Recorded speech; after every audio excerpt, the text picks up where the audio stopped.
good. Check this out. Check that out. You jealous? I know you are. It's okay. It's all right. It's okay. I know. You want one too. We're officially 5 weeks into the NFL season. We've had a lot of injuries. We have a lot of trades. Van Jefferson to the Falcons. He's making the top 35 today. But the main problem here, 5 weeks in, pretty much over a little bit over a quarter of the season, I've yet to get a single Zack Moss prediction right. But that's the motto at BDGE. We swing big. I'd rather strike out swinging than play it safe, play it conservative. So week 6, we're making another bold take on the top 30 running backs, the top 35 wide receivers, and Zack Moss will be in there. Let's see if we could go 1 for 6 for once. Roll the tape.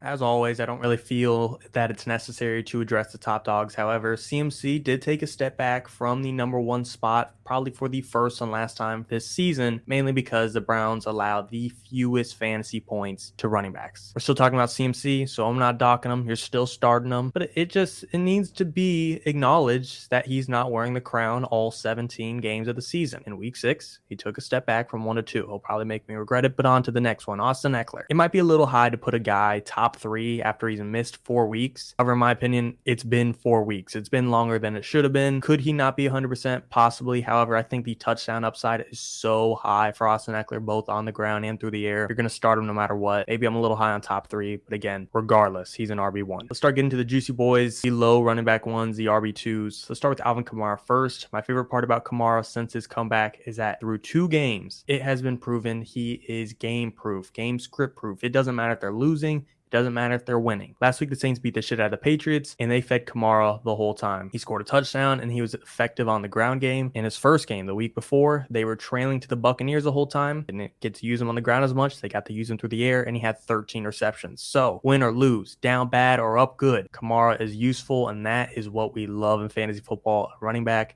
that can be used no matter the situation. I think we should probably talk about Saquon not being a locked-in top 10, top 8 running back. And this is assuming he does play, obviously. I have him in the 15 range. You're still starting Saquon, don't get me wrong. However, I'm not super bullish on him. Look, we're facing a Bills team that, to be honest, doesn't have the craziest run defense, and they're banged up. Matt Milano's hurt. They lost Tre'Davious White.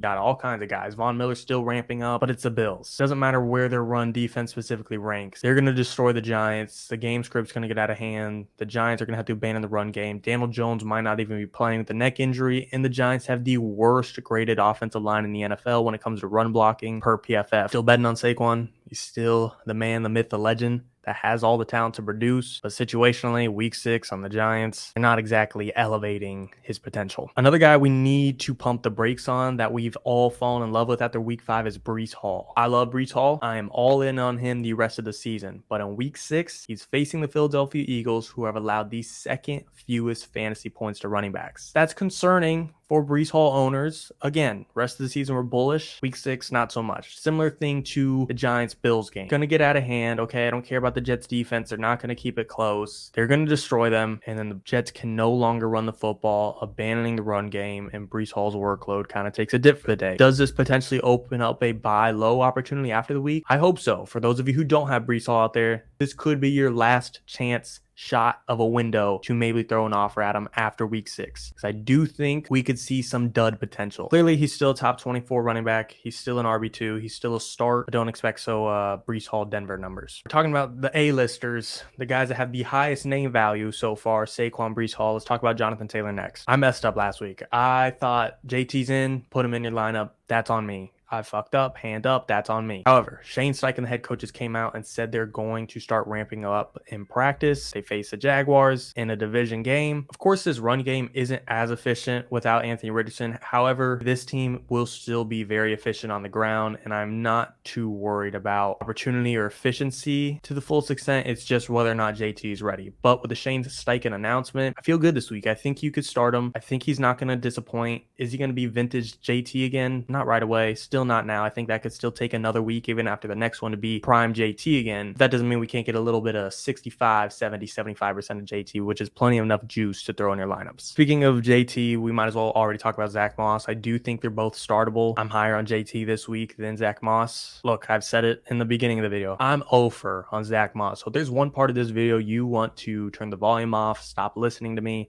it's probably right now. And I'm already taking a bold stance saying JT's over Moss when Moss has been cooking all season. Once he came in after being out, what was it, the first week? The dude's looked like an RB1. There hasn't been any questions about that. That's just me. I've been denying it the whole time for some reason.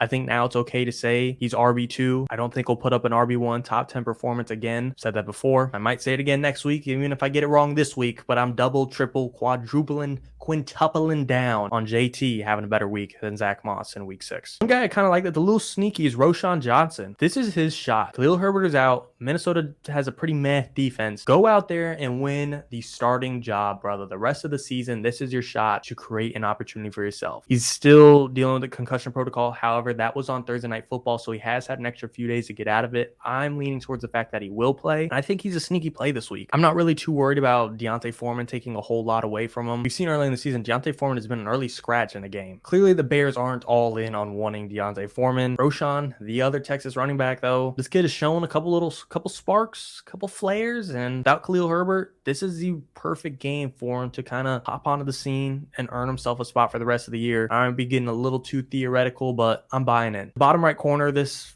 chart, we just got to talk about the Panthers. Look, I don't like either of them, Miles Sanders or Chuba Hubbard. I don't, okay?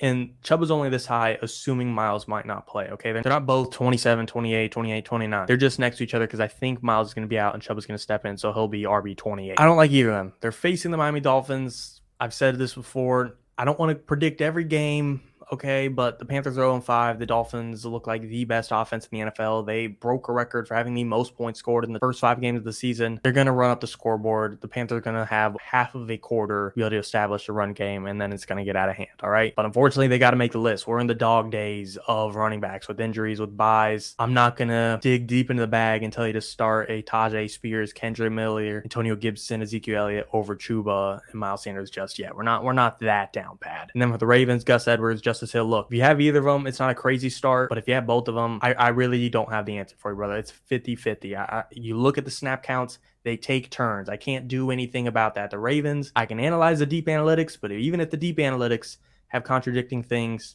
we're all out here guessing, all right? Both startable, but if you have both of them somehow, for whatever reason, flip a coin. Move on to the wide receivers. Cooper Kupp's the top 3 wide receiver the rest of the season. He's that dog the rest of the way. One guy I want to talk about, Ceedee Lamb. I feel like I've had a pretty good grip on Ceedee Lamb the past few weeks, telling you he's not this bona fide top 10, top 12 start. However, this week, my spidey sensors are tingling. This could be the week where Ceedee Lamb finally shows he was worth you drafting in the late first round, early second, wherever you got him, because the Chargers give up the most fantasy points per game to wide receivers. When's the last time you seen Justin Herbert, Brandon Staley, and this Chargers team playing a game that's low scoring? You haven't. This is a high-powered offense that just relies on getting the football last and scoring blow for blow. Again, I'm getting a little too confident in my game script predictions, assuming it's going to be a shootout. However, still using some stats. The Chargers give it up to everyone. CeeDee Lamb's yet to. We're going with a little do logic. Let him cook. You're starting no matter what, but this week I'm a little higher on him than usual. DJ Moore, sitting at number 11. He's earned a him spot. Coming off a game with 250 yards, 3 touchdowns. Do I think Justin Fields can sustainably throw 300 yards forever? No. Can DJ Moore score 3 touchdowns and 250 yards forever? No. Even outside of that blowout game, DJ Moore has been producing. He's either putting up like plus 60 yards or tutty. Outside of really week 1, he's been that dude. He deserves to be a fringe wide receiver 1. I think he's officially broken that top 12 range. Until Justin Fields comes back to reality, I'm going to have a very positive reality around DJ. Chris Olave right behind him. This isn't a buy low video, but me and Nick just did a buy low video on Tuesday. Check that out. We both agreed Chris Olave is a must buy right now in fantasy. The first 3 weeks of the season,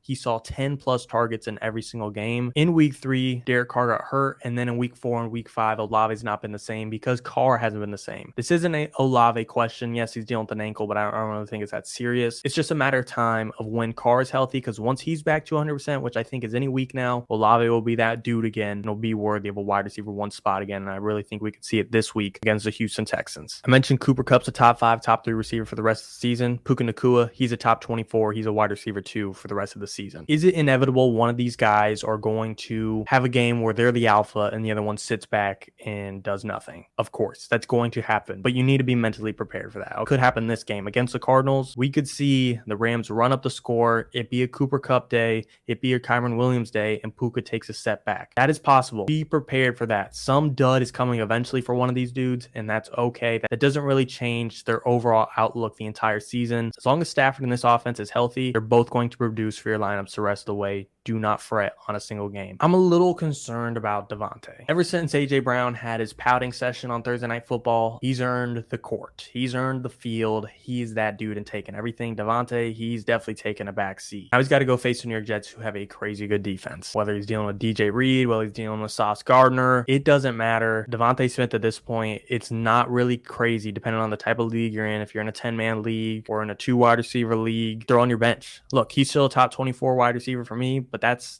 the crazy part. He's now a low-end wide receiver 2, and he's not a fringe wide receiver 1 or very high wide receiver 2, which you probably drafted him to be. Throughout the situation, there's going to be weeks where he has a juiced week like he did on Thursday Night Football. When it comes to consistency, Davante Smith doesn't have it. Again, he's still a start for me in most leagues, in deeper leagues, in serious leagues, but if you're in one where you got some juice wide receivers, you got a Keenan Allen and a Nico Collins, I'm starting both of them over Davante Smith, as you can see. Jordan Addison, I think we should talk about right there with him. Look, what's crazy to me about Jordan Addison is, yes, he's facing the Bears, who awful defense. Kirk Cousins is throwing up numbers. Jay Jettis is now out. The all obvious basic things everyone knows. But the crazy part is that Jordan Addison has been producing before this. In half PPR, he's averaging 10.5 fantasy points per game this season. That's more points per game than Amari Cooper and Chris Olave. And that was being in a wide receiver 2, wide receiver 2B role where he was still kind of sharing with KJ Osborne. Like, even if you take away the Jay Jettis fact, he's been producing this season and now his role just got a whole lot bigger potentially. Let him cook, throw him in your lineups. I'm already convincing myself more Jordan Addison than Davante Smith this week. I might go for that even. It's crazy, and there might be a little too much hype. When Jay Jettis is out a month and this guy's producing even with Jay Jettis, I'm going to take that gold ticket and run to the factory. Garett Wilson, let's talk about him, number 28. Garett Wilson, not going to lie, he's been solid. He's not this round 1 wide receiver that we all wanted because of Aaron Rodgers, but now he's got to face still a very scary Eagles pass rush. Jalen Carter, Fletcher Cox, Jordan Davis, Hassan Reddick, Brandon Graham, Josh Sweat, all them boys coming at you. And Elijah Vera Tucker is just now announced out for the season, probably the best lineman on the team. Whether the secondary gives up fantasy points to receivers or not, I don't think this Jets O-line is any match for this Eagles defensive line. Wilson, I'm a little bit lower on this week, and I can't quite give him that wide receiver 2 range. Gabe Davis right next to him, he's proving me right and wrong. Yes, I think he's touchdown reliant still. However, when you score a touchdown in 4 straight games, who am I to say you won't go for a 5th? Who am I to say you can't have 12 touchdowns on the year? By the hot hand, if you want to throw him in your lineups, I am not complaining. As you see, I give him a top 30 ranking. 2 last guys I want to talk about, Amari Cooper and Zay Flowers. Maybe a little Jakobi Meyers sprinkle as well.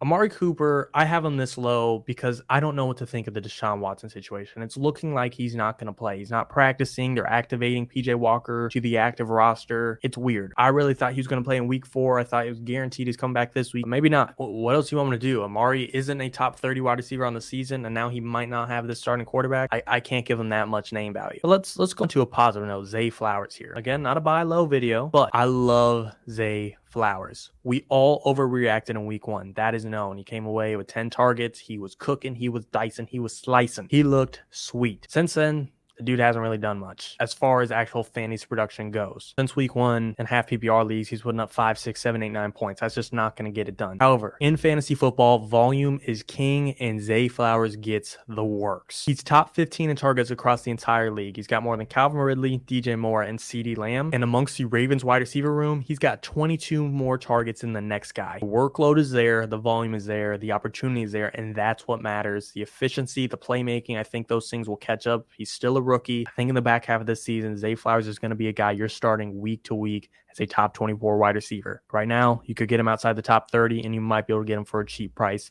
to go and trade for. Jakobi Meyers, look, to be honest, Jakobi deserves to be higher based on what he's done. He's top 20 in points per game. He's top 20 on the season in general. However, admittingly, I don't want to say biasly, but I'm giving him name tax. That's not the right way to do it. That's the wrong thing for sure. But it's just hard for me to throw him above guys like Chris Godwin, Tyler Lockett, T. Higgins, Davante Smith. I can't do that just yet. I'm still fading Jimmy Garoppolo slightly as well. Jakobi, if he's on your team, he deserves some love, and he deserves a hard look to start in your lineup. That's why he's in my top 35, and he probably will be the rest of the season. But as of right now, I'm getting him a little bit of name tax before I give him that top 25 range. Ladies and gentlemen, that felt clean. That felt smooth. If there's any wide receivers, any running backs I didn't talk about, any tight ends you want to know about, any quarterbacks you want to know about, any kickers you want to know about, I'm that good. You can get the updated rankings down to the last moment, minute, second, heartbeat on BDGE.co. You can find the updated rankings all day, every day right there. If you're new to the channel, or if you've been here, give us a like, give us a comment, give us a sub, give us some love, give us the works. As always, and of course, ladies and gentlemen, thank you and good night.